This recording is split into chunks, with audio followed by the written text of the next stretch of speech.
Cette magnifique jeune femme venait tout juste d'apprendre qu'elle était enceinte, lorsque son mari fut tragiquement arraché à la vie. Au moment où elle pleurait désespérément devant la tombe de son époux disparu, un mystérieux inconnu s'approcha silencieusement derrière elle. L'homme déclina son identité en disant qu'il s'appelait David et lui fit une demande en mariage, là devant la tombe de son mari. Marie pensa immédiatement avoir affaire à un fou et ignora froidement sa proposition. Mais David expliqua qu'il savait très bien combien ce moment était déplacé, tout en lui précisant qu'en l'épousant, elle aurait un toit pour passer l'hiver rigoureux qui s'annonçait. Surtout, sa fille pourrait enfin retrouver l'affection maternelle dont elle manquait cruellement. David lui confia avoir lui-même perdu sa femme 5 ans plus tôt et vouloir à tout prix combler l'absence d'une mère dans la vie de sa fille et du Missy. Il lui promit de la respecter pleinement et que si, au printemps prochain, elle décidait de partir, il lui donnerait tout l'argent nécessaire pour retourner chez elle. Marie, sceptique au départ, restait méfiante devant ses promesses. Mais David insista doucement en lui renouvelant sincèrement son engagement. Peu avant cela, Marie et son époux avaient entrepris ensemble un long voyage vers l'Ouest américain.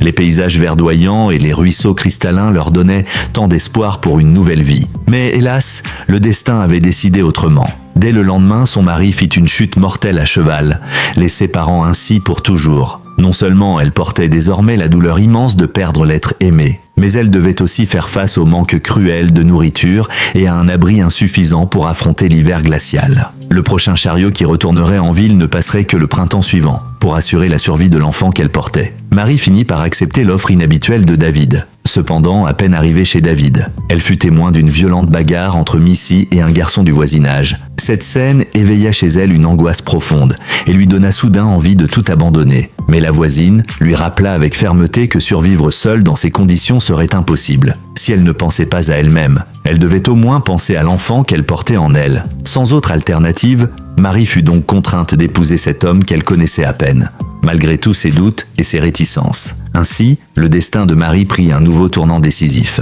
Elle devint officiellement la belle-mère de la petite Missy. Mais devenir belle-mère était loin d'être une tâche aisée. Dès l'arrivée de Marie, la petite fille préféra immédiatement se cacher, évitant soigneusement tout contact avec cet inconnu venu remplacer sa mère. Heureusement, David se révéla être un véritable gentleman, même s'ils étaient désormais mariés aux yeux de tous. Il céda généreusement sa propre chambre à Marie et choisit humblement de dormir dans la cabane à bois. Face à ce geste délicat, Marie ne montra pourtant aucune gratitude. Elle resta silencieuse, isolée dans cette chambre qui lui semblait si étrangère. Et c'est seulement lorsqu'elle se retrouvait seule que le poids de sa tristesse remontait à la surface. Le regard perdu sur la photo de l'homme qu'elle avait tant aimé. Ses larmes se mettaient alors à couler lentement sur ses joues.